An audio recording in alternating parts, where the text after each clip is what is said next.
দেখো, আমরা ডিকম্পোজিশন নিয়ে আগে আলোচনা করেছি। এইবারে ডিকম্পোজিশনের কিছু স্পেসিফিক জিনিস নিয়ে একটু কথা বলা যাক।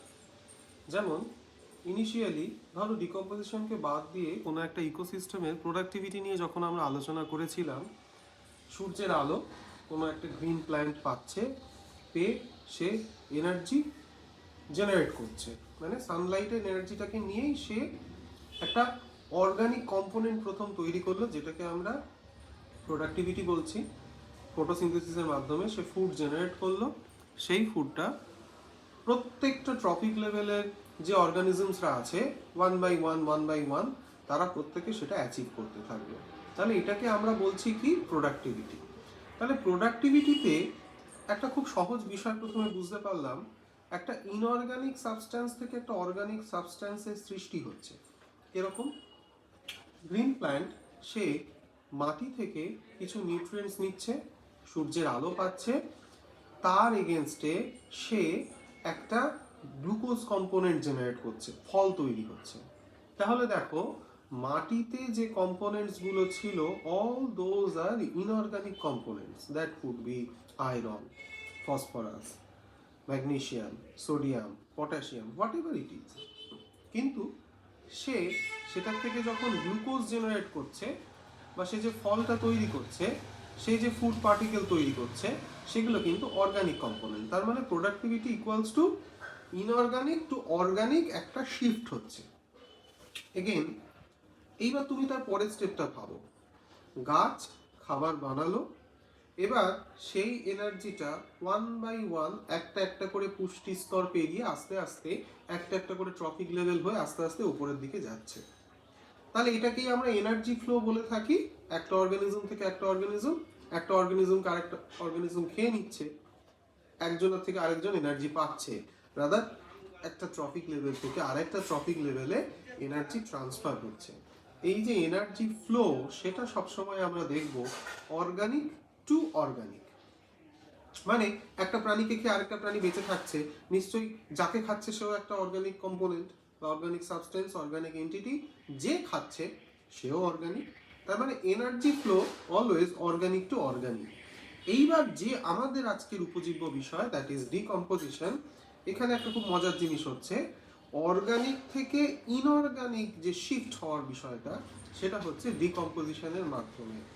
বিষয়টা কীরকম হলো, কোনো একটা ডেড ডিকেইং কোনো একটা ম্যাটার, কোনো একটা অর্গানিক সাবস্টেন্স, সেটা কোনো একটা গাছের মৃতদেহ হতে পারে, সেটা কোনো একটা অর্গানিজমের মৃতদেহ হতে পারে। তাহলে অর্গানিজমটা সে একটা অর্গানিক কম্পোনেন্ট। কিন্তু আফটার ইটস ডেথ, সেটা যখন ডিকে হচ্ছে, তার যখন পচন হচ্ছে, by the help of decomposition, detritus ইকোসিস্টেমে আমরা দেখতে পাবো সেই অর্গানিক ম্যাটারটা আস্তে আস্তে মাটির সঙ্গে মিশে যাচ্ছে। তার মধ্যে যে নিউট্রিয়েন্টসগুলো ছিল, তার মধ্যে যে আয়রন ছিল, ফসফরাস ছিল, ম্যাগনেসিয়াম ছিল, সেগুলো এতদিন একটা অর্গানিক কম্পোনেন্ট হিসেবে ছিল। আফটার ডিকম্পোজিশন সে আস্তে আস্তে ইনঅর্গানিক কম্পোনেন্টে পরিণত হচ্ছে। মাটিতে আয়রন মলিকিউল হিসেবে মিশে গেল, মাটিতে ফসফরাস হিসেবে মিশে গেল, মাটিতে সোডিয়াম হিসেবে মিশে গেল। তাহলে ডিকম্পোজিশন সবসময় অর্গানিক টু ইনঅর্গানিক একটা শিফট হচ্ছে। এই পুরোটাই নেচারের একটা সাইকেল। খেয়াল করে দেখো, প্রোডাক্টিভিটির ক্ষেত্রে ইনঅর্গানিক থেকে অর্গানিকে এলো, তারপর এনার্জি ফ্লো এর ক্ষেত্রে অর্গানিক থেকে অর্গানিক এনার্জি ফ্লো হচ্ছে, এবং last but not the least, ডিকম্পোজিশনের ক্ষেত্রে অর্গানিক থেকে ইনঅর্গানিক আবার সেই এনার্জি বা নিউট্রিয়েন্টস তার একটা শিফট হচ্ছে। একটা কমপ্লিট সাইকেল বা একটা কমপ্লিট সার্কেল এখানে দেখা যাচ্ছে। এই বৃত্তটা এখানে সম্পূর্ণ হলো। তাহলে দেখো, এখানে বলছে কি, যে complete breakdown of organic components into inorganic substance. তাহলে ছিল অর্গানিক, ব্রেকডাউনের পরে সে ইনঅর্গানিক সাবস্টেন্সে পরিণত হচ্ছে। দেখো, এবার এই যে detritus food chain, detritus ecosystem, যারা এই কাজটা করে থাকে, তারা মূলত দু রকমের প্রাণীকে ডিকে করে, দু রকমের অর্গানিজমকে ডিকে করে। একটা হচ্ছে dead remains of plants and dead remains of animals. কিন্তু এক্ষেত্রেও এটা ভুললে চলবে না, শুধুমাত্র ডেড রিমেইনস নয়, আমাদের যে এক্সক্রিটারি প্রোডাক্ট, আমাদের যে ওয়েস্ট প্রোডাক্ট প্রত্যেকটা অর্গানিজমের, সেই এক্সক্রিশনের মাধ্যমে যেটা তুমি নেচারে প্রডিউস করছো, সেটাকেও কিন্তু ওরা ডিকম্পোজ করে থাকে।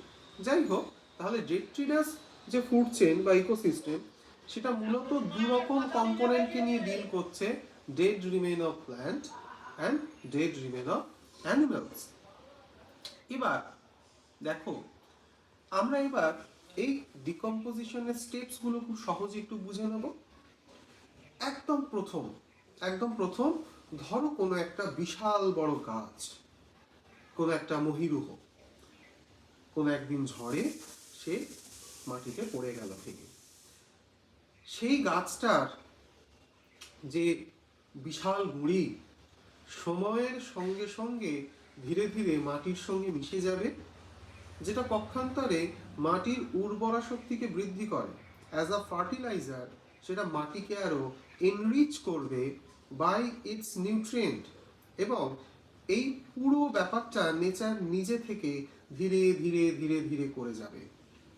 সেই জন্যে এখন বিভিন্ন আইন প্রণয়ন করা হয়েছে যে কোনো ন্যাশনাল পার্কে যদি কোনো বড় গাছ ভেঙে পড়ে বা কোনোভাবে সেটা যদি ঝড়ে পড়ে যায়, সেই গাছের গুঁড়ি, তার যে ওই কাঠটা, সেটা যেন বাণিজ্যিক কারণে আমরা বাইরে সেখান থেকে নিয়ে চলে না আসি। হয়তো ওই গুঁড়িটার আজকে বাণিজ্যিক মূল্য হবে লক্ষাধিক টাকা। শাল কাঠ, সেগুন কাঠ, শিশু কাঠ, তোমরা সবাই পুষ্পা সিনেমার চন্দন কাঠের কথা তো জানো। তো এই সমস্ত কাঠ, সেগুলোর কিন্তু বাণিজ্যিক মূল্য বিশাল। তৎসত্ত্বেও ফরেস্ট ইকোসিস্টেমের নিয়ম অনুযায়ী আমরা কিন্তু কি করা হয়, যে ওই জঙ্গলের কোনো কাঠ, সেটাকে কিন্তু জঙ্গল থেকে বাইরে বের করে নিয়ে আসা নিষিদ্ধ। হয়তো তুমি গাছ কাটছো না, কিন্তু গাছ মাটিতে পড়ে যাওয়ার পরে যে অংশটা, সেটাকেও কিন্তু আমাদের সেখান থেকে নিয়ে চলে আসা ঠিক না। তার কারণ হচ্ছে ওই গাছের গুঁড়িটা আস্তে আস্তে মাটির সঙ্গে মিশে ওই ইকোসিস্টেমকে আরো এনরিচ করবে, মাটির উর্বরা শক্তিকে আরো বাড়াবে, মাটিতে অ্যাজ আ ফার্টিলাইজার ওটা কাজ করবে। সুতরাং আমরা যদি গাছটাকে বের করে নিয়ে চলে আসি, যে মাটিতে পড়ে গেছে ঝড়ে, গাছ না হয় কাটলাম না, কিন্তু ঝড়ে পড়ে গেছে এটাকে নিয়ে চলে আসি, সেটা উচিত না। এবার দেখো, তাহলে মাটিতে যখন গাছ পড়ে গেল, একদম ইনিশিয়ালি তার যে কাজটা হবে সেটা হচ্ছে ফ্র্যাগমেন্টেশন। সেই যে গাছের কাঠ সময়ের সঙ্গে সঙ্গে ভেঙে ভেঙে মাটির মধ্যে পড়ে যাচ্ছে। আমরা জানি ফার্মারদের একজন ফ্রেন্ড আছে মাটিতে, তাকে আমরা কেঁচো বলি, ওয়ার্মস। এই যে আর্থওয়ার্ম, এরা এই ফ্র্যাগমেন্টেশনের কাজটা করবে।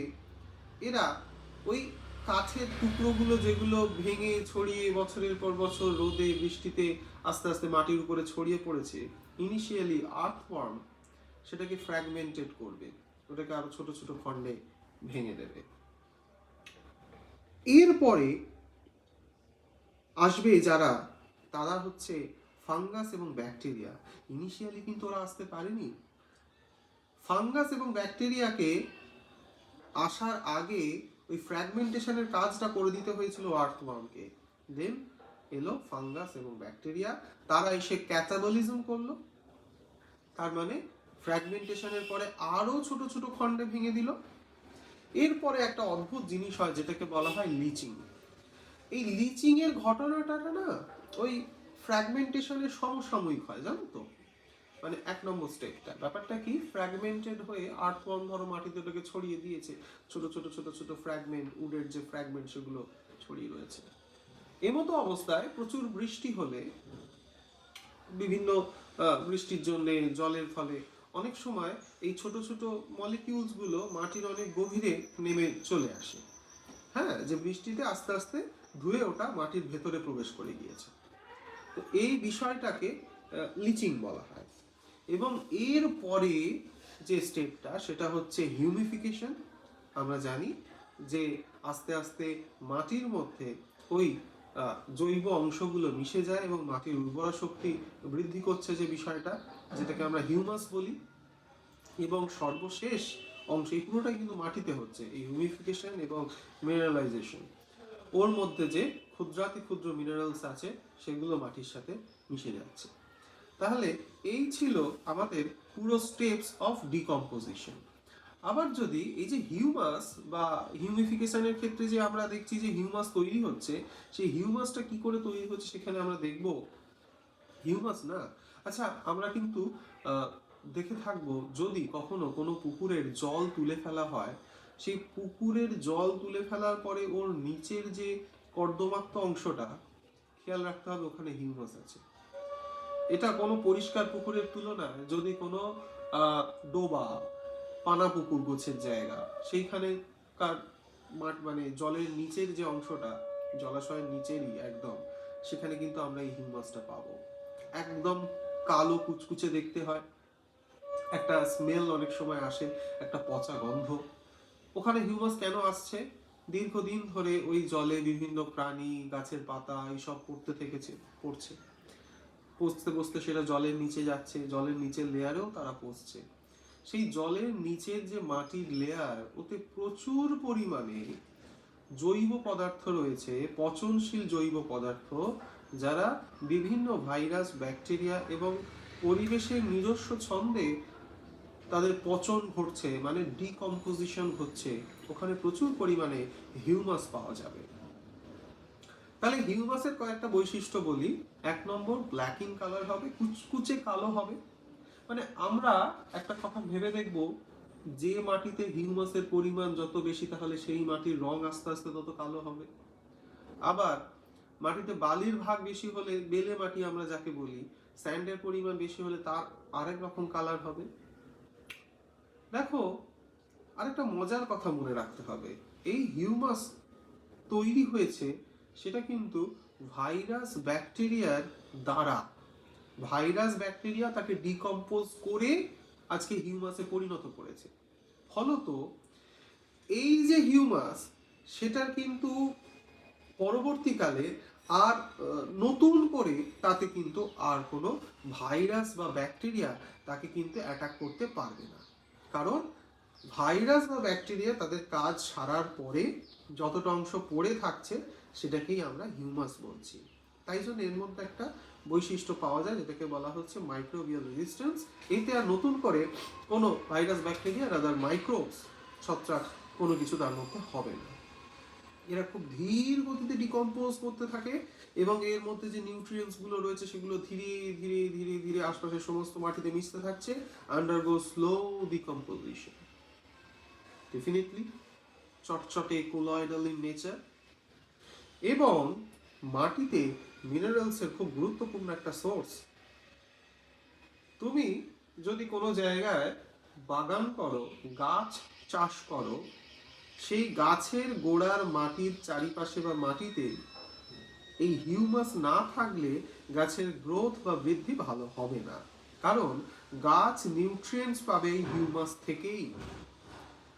তাহলে এই যে হিউমাস, সে কিন্তু তোমার প্ল্যান্টস গুলোকে মিনারেলস সরবরাহ করবে ধীরে ধীরে, এই অর্গানিক ম্যাটার গুলোই।